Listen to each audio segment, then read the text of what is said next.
Driving home yesterday in my little Mazda, she just cut out on me when I went to stop at a traffic light.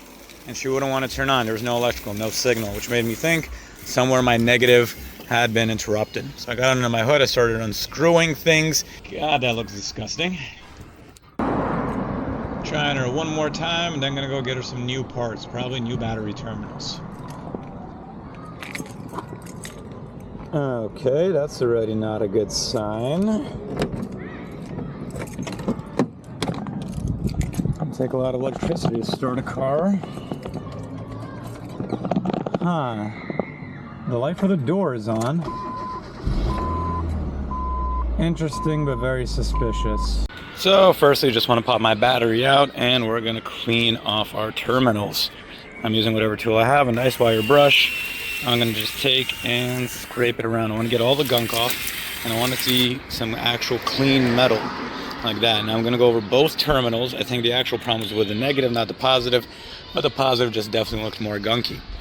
Furthermore, I'm going to get some new terminals, and going to have to rewire these guys, because the bolt snapped on this guy. Either way, I don't like the condition of this. Terminals usually go in a pair, so she's getting some good negative and positive terminals.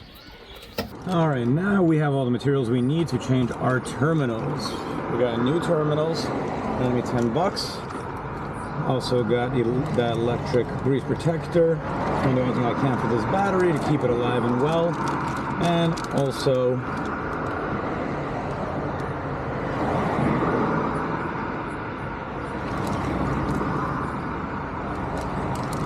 some terminal protectors, because corrosion does happen. The old ones were caked with corrosion, so something's protect against that. Now, before we get ready to put all in our new materials, we want to fit our battery in, because the next step that we're going to do is we're going to cut off these old terminals.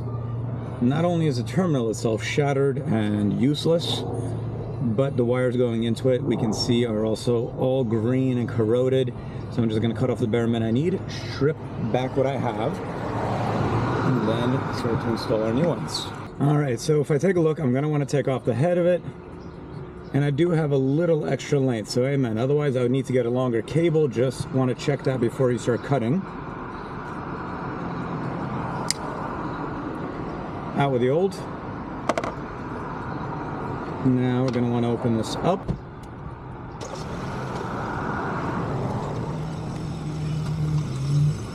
Okay, we're going to clean off the terminal. Let's throw some wire. Red, this is what we want. I'm just going to go terminal by terminal.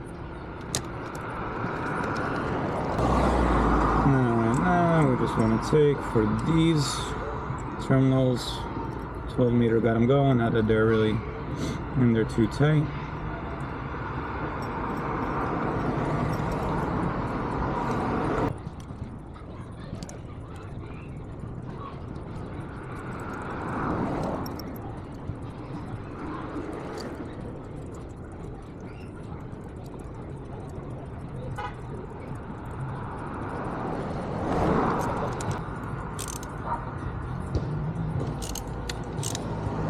Doesn't need any crazy torque specs, obviously. Just want to make sure it's in there nice and tight.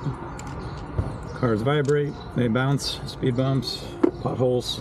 Boom, beautiful. Okay, we're not going to put them on yet. We're going to do the same treatment now to the positive. Positive, we have this little bit of electrical wire. So I'm going to just strip this guy off.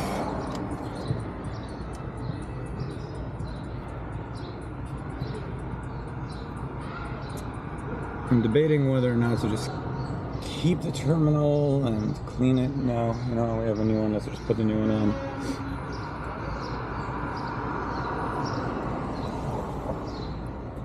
And again, just double checking we have that distance.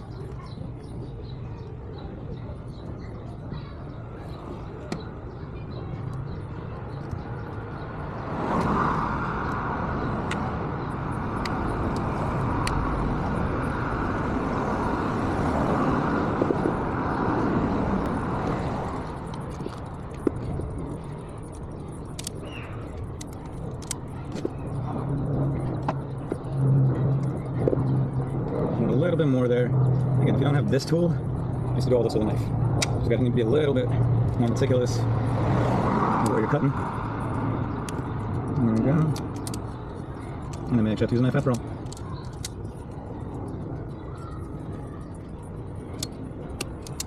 Beautiful. And the big boy is not going to fit, so we're going to do it.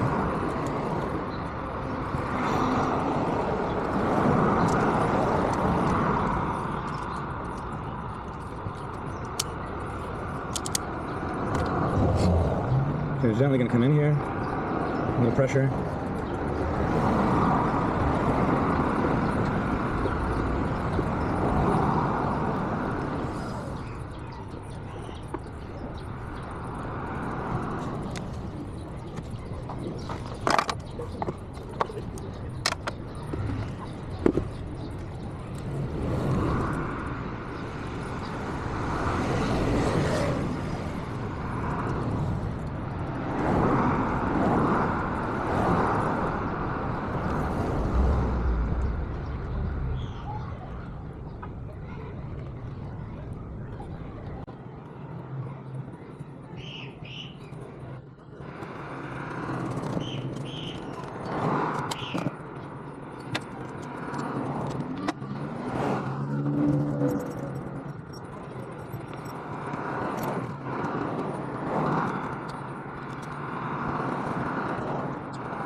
And tighten them in there a little bit further, make sure both wires are in the middle.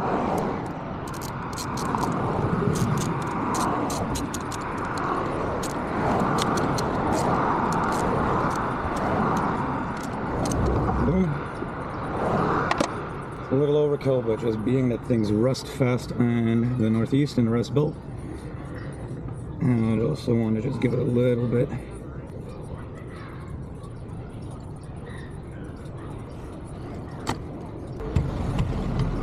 Alrighty. Should have considered that before I got him, but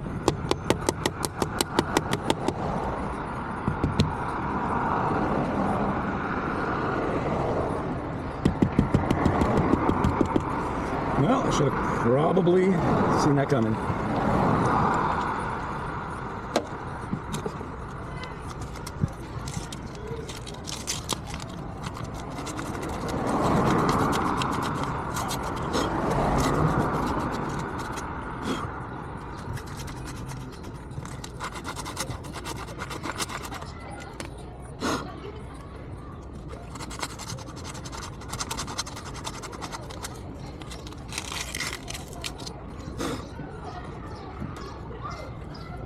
Okay, a little bit now before we install them.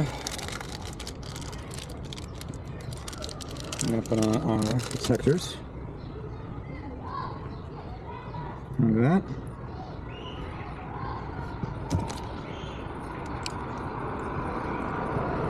Don't need a crazy amount of grease, just try to get a nice layer all across and the dial to grease. Okay.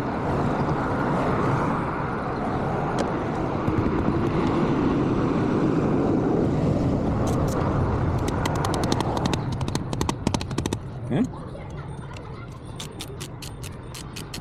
Just get it nice and snug. I'm not trying to overwork it. There we go. Now rinse and repeat, right? I think you know where this is going. And we're going to do the same thing for this guy.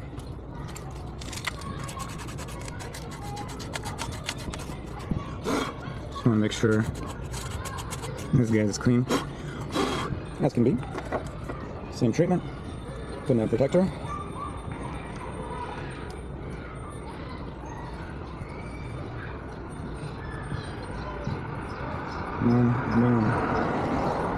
Remember, don't be scared of a used car. It can take you far. Maybe it needs a little attention from you every once in a blue moon. That's about as bad as it's gonna get. I love my 99 Mazda Protege. Not because she's rare, not because she's fancy,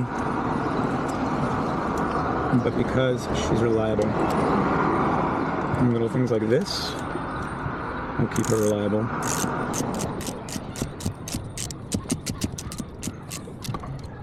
mounts up. We have this little J hook that we're going to go underneath. Goes right through here and underneath. And that just braces it in. And there. Just like that. I'm gonna hold it in place so it don't drop out while I thread on our bolt. I want to hold it up. Try to do it in sockets, personally. I'm gonna that. It's a bit of me.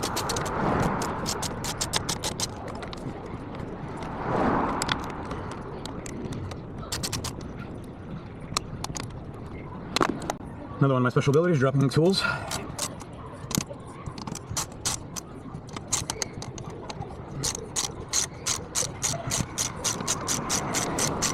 Ooh, she's gone far, but still clamping down.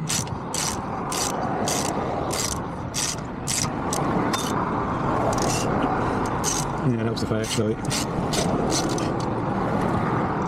get the other side in place too. Now we got the second side on there.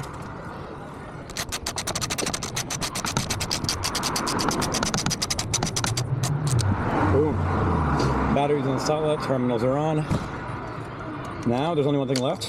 Let's try her out. She cranks up without an issue. She has been healed. Feels good to heal your car. Gotta love putting in anything new just because it looks so clean. So work is done. The best part left, just testing it. So here we go. Let's see if she cranks up. All right. Well, already the doors work. That's good. Boom. Starts right up. And as an added benefit, my check engine light is off. Not that I fixed the check engine problem, but every time you reset the battery, clears the system, all the errors, until next time the error pops up. The fix work. Hopefully you found this helpful. Changing your battery is nothing hard, just a few small things to consider. You don't need fancy tools. Remember, don't be scared of a used car. She can't take you far. I love mine. Hope to see you on the road.